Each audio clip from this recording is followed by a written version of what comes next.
आज आपण बनवणार आहोत वडापाव। त्याच्यासाठी मी हे बटाटे शिजवून ठेवलेले आणि मिरची, लसूण, आलं आणि जिरं हे आपण एकत्र वाटवणार आहोत। भाजीसाठी आपण हे वाटून घ्यायचे। आता तेल तापलेलं आहे, त्याच्यामध्ये आपण मसाला जो वाटून घेतला ते टाकायचा आहे।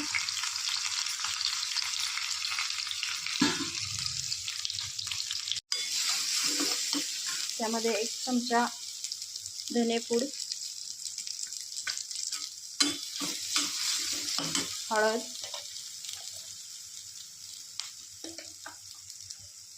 चवीनुसार मीठ,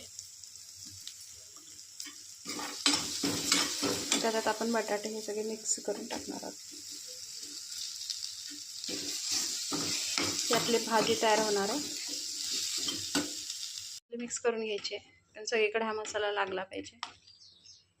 आणि नंतर ह्याचे थंड झाल्यानंतर गोळे करून घ्यायचे। म्हणजे आपण भजी करण्यासाठी जसं पीठ कालवतो तसं पीठ कालवायचे। मी असे पीठ भिजवून ठेवलेले आहे। जास्त पातळ पण मळायचं नाही, जास्त घट्ट पण नाही, अशा पद्धतीचं हे पीठ पाहिजे। आणि तेल पण कढईत तापवलेलं आहे आणि हे असे गोळे पण करून घेतलेले आहेत। आपण हे वडे सोडणार।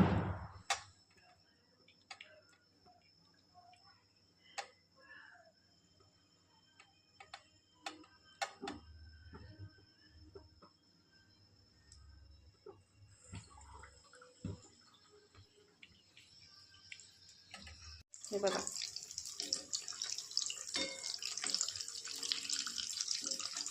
तेल चांगलं उकळलं असलं की वडे छान तळता येतात।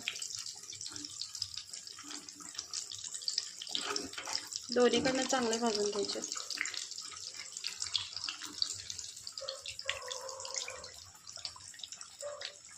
बघा, खाण्यासाठी हा वडा तयार आहे। किती छान झालाय बघा। तो आपण पावासोबत खाऊ शकतो।